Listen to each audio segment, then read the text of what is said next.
Ninong, tulog na si Ninang. Hihintayin kita dito sa kwarto. Ang madalas na sabihin ko kay Ninong kapag natulog na si Ninang, dahil si Ninong ay alam ko na naghihintay din ng oras na malingat si Ninang. Ito na kasi ang pagkakataon na magawa ni Ninong ang mga pangako niya sa akin, mga pangakong hindi ko alam kung hanggang kailan.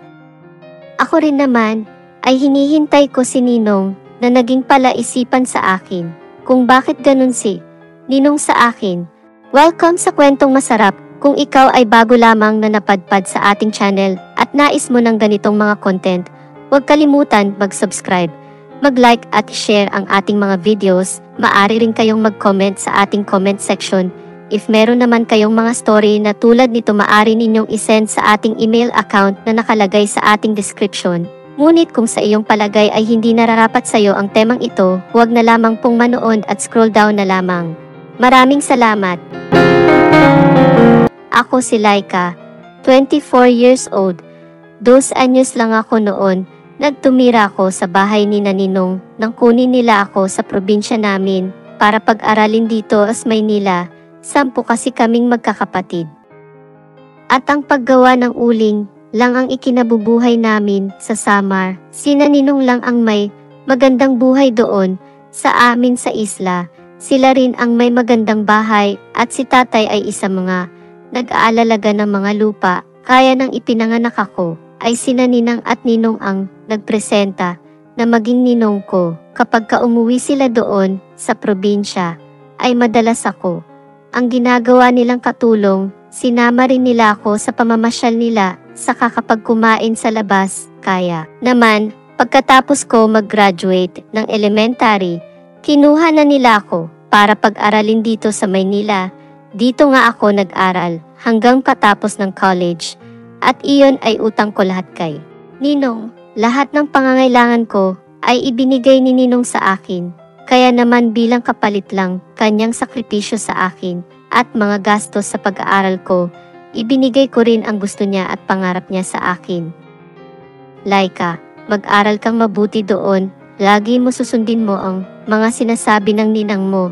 Ang bilin sa akin ni nanay habang binabalot sa plastic ang mga damit ko dahil sinusundo na ako ni Ninong para doon na tumira sa kanila. Nanay, ayaw ko po doon tumira, sa wala akong mga kaibigan doon. Pagpapaliwanag ko pa kay nanay dahil ayaw ko talaga sumama sa kanila dahil sa unang pagkakataon mahihiwalay ako sa mga magulang ko at mga kapatid. Inalala ko kasi paano na kami makakalaro ng mga kapatid ko. Saka hindi ko alam kung ano ang gagawin ko doon sa Maynila. Magiging maganda ang buhay mo, doon pa pag-aralin ka nila. Kung dito ka, baka high school lang maabot mo at matulad ka rin sa mga babae dito na maagang nag-asawa. Kaya ayon, hirap na hirap sa buhay. Ang sabi ni nanay sa akin na patuloy sa pagkumbinsi na sumama ako. Oo nga Laika, wala ka naman gagawin doon kung hindi mag-aral. Saka 2 lang tayo doon sa bahay.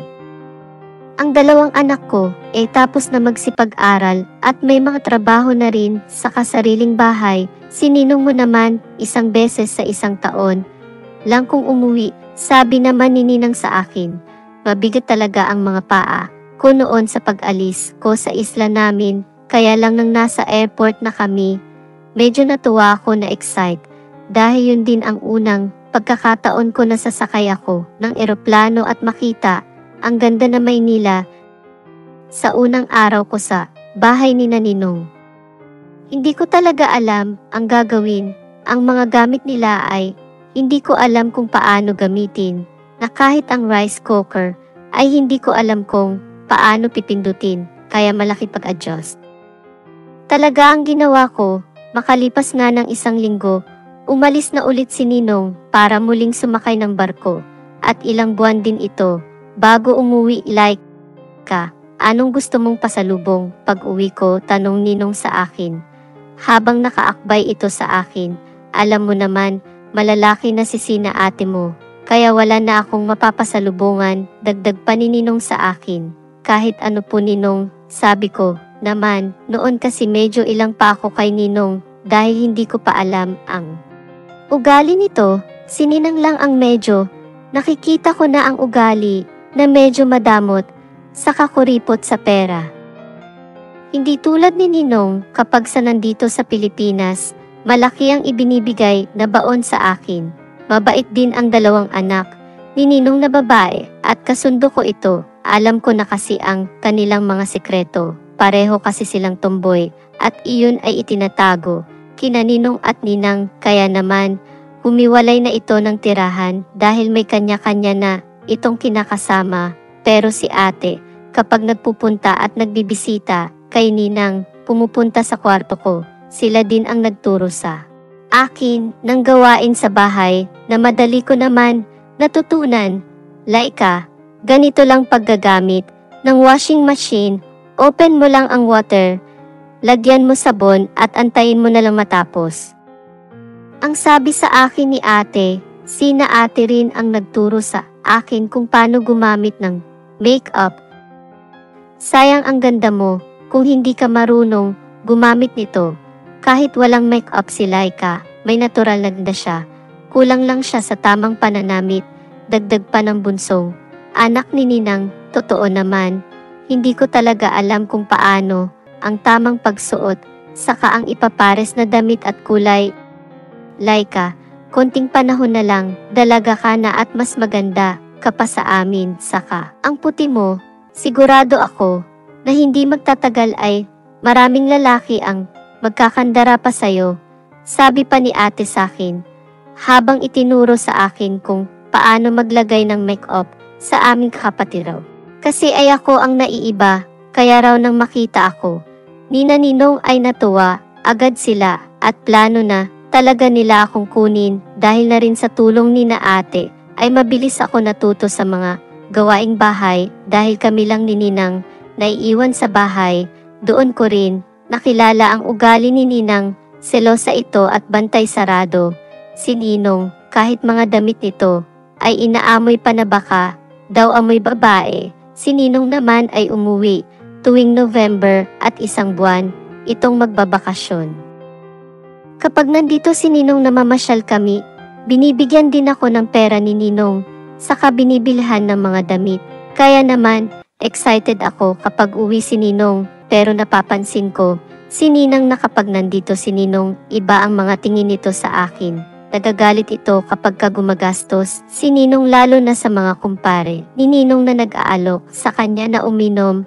Kaya naman ni si Ninong ay patago lang magbigay sa akin ng pera, maging ang budget ko para sa school ay ibibigay na ni Ninong sa akin ng patago at maging ang tuituyon fee. Pero pansin ko si Ninong noon na iba talaga ang pakikitungo niya sa akin. Siguro bata pa ako noon, kaya hindi ko muna ito binibigyan ng pansin. Laika, dalaga ka na. Ang huling uwi ko dito ay dalaginding ka pa lang. Mag-aral ka muna bago kung ano pa. Ang sabi sa akin ni Ninong pagdating nito galing ng barko. Si Ninang naman, kapag kapapauwi na si Ninong ay nagpapaganda ito. Hindi naman mayaman si Ninong. Ang bahay nila ay simpleng bungalow type lang. Ang kwarto ni Ninang at kwarto ko ay magkatabi lang. Alam ko na kahoy lang ang dingding nito, pero mukhang matibay naman ito. At maganda pagkakagawa dahil sa kahoy lang ang pagitan ng kwarto namin. Kapag nagtatalo, sina Ninong at Ninang ay naririnig ko, maging ang kalabog sa kwarto nila at parang halos lahat yata ng babae na nakikita ni Ninang ay pinagsiselosan nito. Ramon ito, baka naman kapag ka nasa barko ka kung kanino-kanino mo pinapasok yan, tapos isusuksok mo sa akin. Ang naririnig ko sa kabilang kwarto ni Ninang, lalo na kapag bagong dating si Ninong. Pero may isang araw na hindi ko na matiis ang naririnig ko dahil malakas ang boses ni Ninang. Naririnig ko na may mga malalakas na kalabog sa loob. Saan mo dinadala ang mga perang pinapadala ko sa'yo? Boses na narinig ko kay Ninong, bakit ito na lang ang savings natin? Ang malakas na boses na naririnig ko sa kabilang kwarto. Nag-aalala ako na baka magkasakitan sila. Kaya lumabas ako ng kwarto at pumunta ako sa may pinto ng kwarto nila. Ninong, ano po yun? May kalabog kasi ako na naririnig dyan sa inyo. Laika, wala ito. Matulog ka na. Boses Ninong ang narinig ko. Sabay na parang tumahimik kapag ka nag-aaway kasi. Sina Ninong at Ninang ay sa loob lang ng kwarto ito. Paglabas nila ay tahimik lang sila at hindi kami nadadamay. Ito rin kasi ang naririnig ko na sabi ni Ninong. Kaya naghanap ako ng paraan para makita ko ang ginagawa nila. Kaya naghanap ako ng butas na maaring masilip ko sila. Pero wala akong makita. Titigil na sana ako sa paghahanap ng butas. Nang natamaan ko ang isang picture frame, kaya nalaglag ito, pero nang ibabalik ko na ito sa pakong sabitan, ay natanggal ang pako.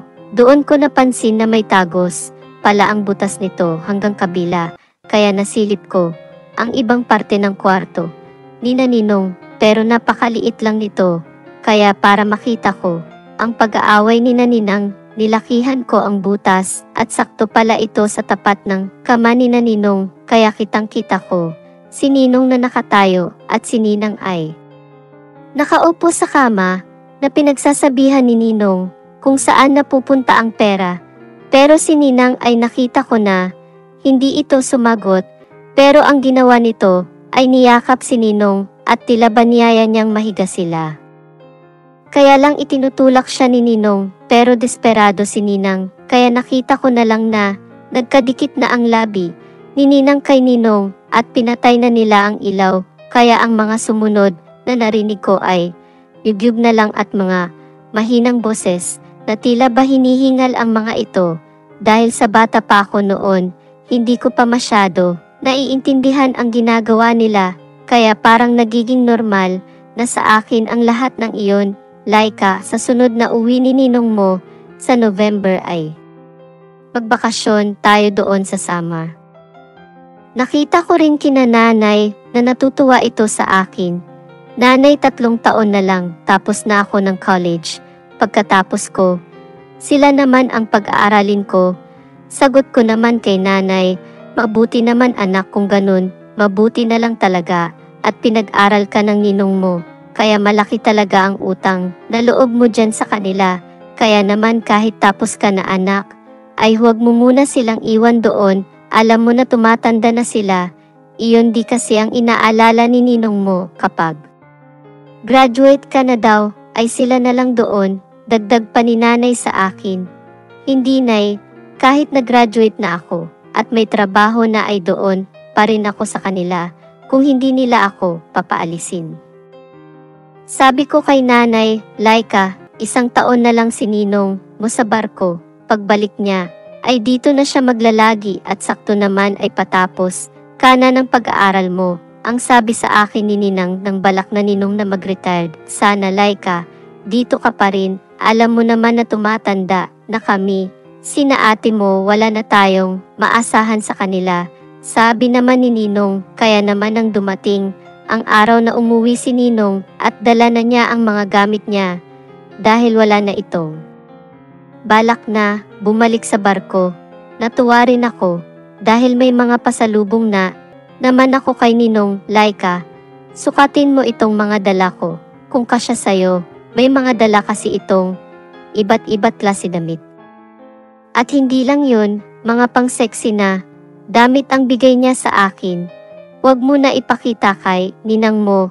Ang mga iyan, alam mo naman kung kailan tumanda, naging selosa. Dagdag pa ni Ninong, kaya naman kapag tulog na si Ninang o kaya wala ito, sumasalisi si Ninong sa kwarto ko. Nag-aabot ng pera sa akin. Minsan ay pinamimili niya ako at palihim niya itong ibibigay sa akin. Sa unang 1 linggo ni Ninong sa bahay ay masaya ang lahat, saka sina ate, maging si Ninang at tulad ng nakagawian ko, ay sinisilip ko sila sa butas ng dingding at nakikita ko ang mga ginagawa nila. Doon ko rin nalaman na malakas pa pala si Ninong, kaya lang si Ninang ay parang walang nanggana. Kung dati ay asikasong asikano ni Ninang si Ninong, ngayon dahil sa wala ng trabaho parang na akong nakikita na pag-aalala ni Nang kay Ninong, kaya naman nakikita ko si Ninong na sariling sikap na lang siya sa mga gawain bahay. Doon ay nakaramdam ako ng awa kay Ninong sa tagal kasi nito na pagbabarko at halos buong buhay niya inilaan para mabigyan ng magandang buhay sila, pero ngayon wala nang pinagkakakitaan. Parang walang nang kwenta ito. Naluluha ako kapag nakikita ko siya na sumasandok ng pagkain niya at mag-isang kumain na tila ba wala itong ibang kasama sa bahay. Ang dalawang anak ni Ninong ay malayo din ang loob sa kanya. Siguro dahil hindi sila lumaki na kasama nito, kaya ako na lang na inaanak niya ang nagbibigay atensyon sa kanya. Nakikita ko naman sa mata ni Ninong na masaya ito, lalo na kapag minsan napapayakap ako sa kanya, kapag nagpapasalamat ako para naman makabawi ako sa mga bigay niyang pera sa akin para makatapos ako ng pag-aaral at marating ang pangarap ko.